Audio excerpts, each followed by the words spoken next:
Hello sa inyo mga kisan, welcome po sa panibagong episode ng channel namin. So ngayon, meron tayong bubuksan ng mga regalo kasi 4 years old na yung anak namin. So titingnan natin kung ano yung mga laman nito. Malay nyo, magustuhan nyo at makahanap kami ng link nito. Baka makabili rin kayo. So tingnan natin. Yung iba kasi katulad nito hindi pa namin nabubuksan. So unahin natin ito. Ito yung bag na bigay sa kanya ng tita niya.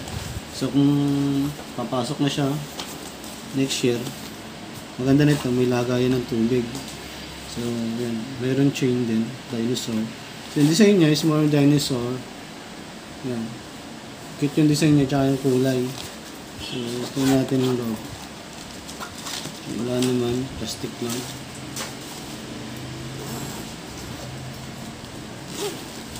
So yan, meron siya dito parang compartment.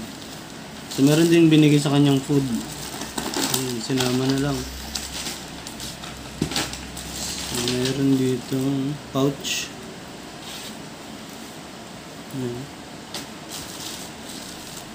Meron din binigay sa kanya gift na damit. So, yung damit is more t-shirt. So, Gap yung brand. Latang original. So, galante talagang magregalo mga tita niya. So yan, baby Gap. So pang 5 years old siya. So since 4 years old yung anak namin, mas maganda kasi para madala niya hanggang 5 taon, 6 na taon. Maganda yung design, at the same time yung kulay. Bagay din sa bag niya. Ayan. Ito naman, sa tita rin niya galing. So tingnan natin.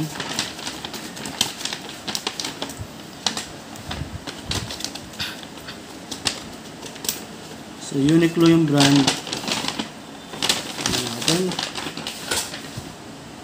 So, yan. Polo shirt naman siya. Tama-tama. Uniqlo yung brand, stripe. Blue and white. With combination of old rose na red.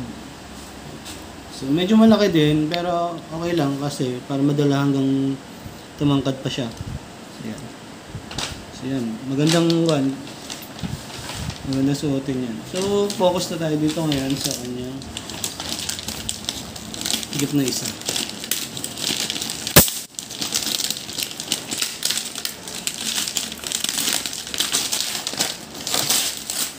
So, Lego ulit yung binigay sa kanya.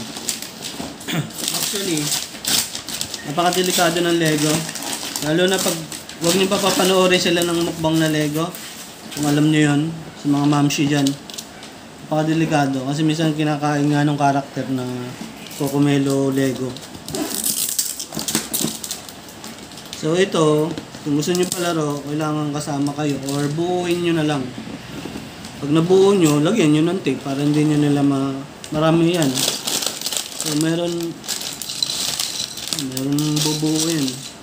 So, syempre hindi natin bubuuin yan ngayon. Kasi sobrang dami niya. Tsaka may maliliit na parts dyan. May maliliit na parts dyan, delikado sa bata. So, tingnan natin kung meron siyang manual kung paano buuin. Kasi 3560 yung 600 pieces. Lahat-lahat yan.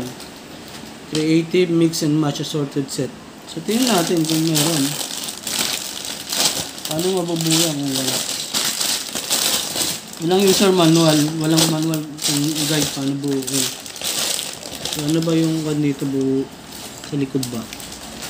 May website ba dito para malaman kung ano yung mga item na pwedeng buuin? O kasi nakalagay lang mix and match. So wala kang idea paano mo siya bubuuin. Hindi katulad nung niregalo nila last time, meron parang manual, mayroong guide kung anong item yung bubuuin.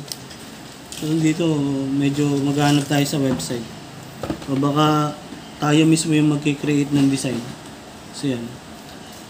So mix and match, Lego. Hindi siya Lego.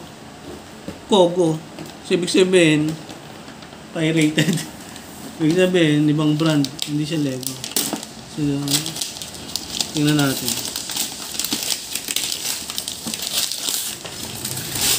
Ito, more on Lego rin ata to, pero ibang brand. Ayan. Building blocks, Lego style. Pero ang brand niya ay hindi Lego. Building blocks lang nakalagay. 100 pieces lang. So yan, may mga gulong. Actually, paborito niya to. Magugustuhan niya to. Kasi yung isang set namin ganito ng AB set numbers na may Lego, na parang nagbubuo, lagi niya hinahanap yun. Yun, puzzle, nakapag-develop ng brain, observation, creativity, communication. Free to build, imagine, children, fun, yan. Marami. So, DNY, assemble building blocks. Play and learn. Ito yung pinakasukat niya. So, tingnan natin. Medyo mahal to kasi parang tinanggal nila yung isang digit. So, ito. Ayan. Tingnan natin. Yung parang meron siyang table dito. Tapos doon mo i-design yung mga blocks. Tingnan natin. Tingnan natin lang. Ano bang bukasan dito? Ang ganda kasi nito, meron siyang hawakan eh. Kung hindi mo sisirain yung kahon, at least madali siyang dalhin. Paborito talaga niya yung mga pag-building blocks. Kaya tingnan natin. Meron ba siyang user manual o same siya nung isa?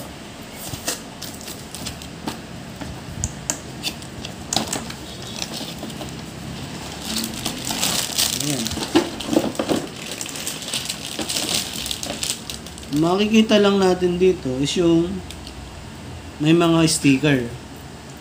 So katulad nga niya, may pwedeng pagdikitan ng mga mata, mga letters. Ito, meron siyang parang guide. Kung gusto mong gumawa ng Ferris wheel, ito, gagyanin mo. Carousel, giraffe, crane. Ito paborito talaga niya, crane. So ito, medyo safe to.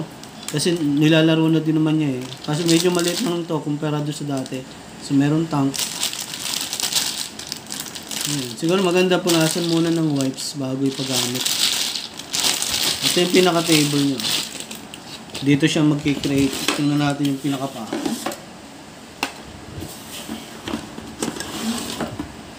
Ayun o, meron siyang parang paa. Hindi siya ikabit dito. 4 na paa.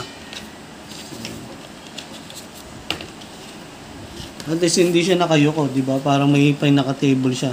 Upo lang siya, tapos may table. Actually, may mga naka-stack pa dyan ko nilaruan. Hindi pa namin napapagamit kasi ang dami pa niyang laruan. Yan, dito siya mag-assemble ng mga train, mga carousel, tank. So may guide naman kung ano yung itsurang gusto mong gawin. Pwede rin plain, no? May track din. DIY, do yourself assemble building blocks. So may iba't iba, may pwedeng animal. Ayan o, may giraffe. Yung letter A o, tinuturo din. So dito nga, more on creativity pwede mong gawin. So yun guys, kung interesado kayo sa product nito, pwede namin hanapin yung link dito sa mga marketplace. Pwede kayo makapag-avail. So sana nagustuhan nyo and malay nyo, pwede nyong ibigay ito sa mga anak nyo. Ayan yun. So, yun lang po. Pakishare na lang po. Bigyan niyo po kami ng like para ma-promote tayo. Thank you.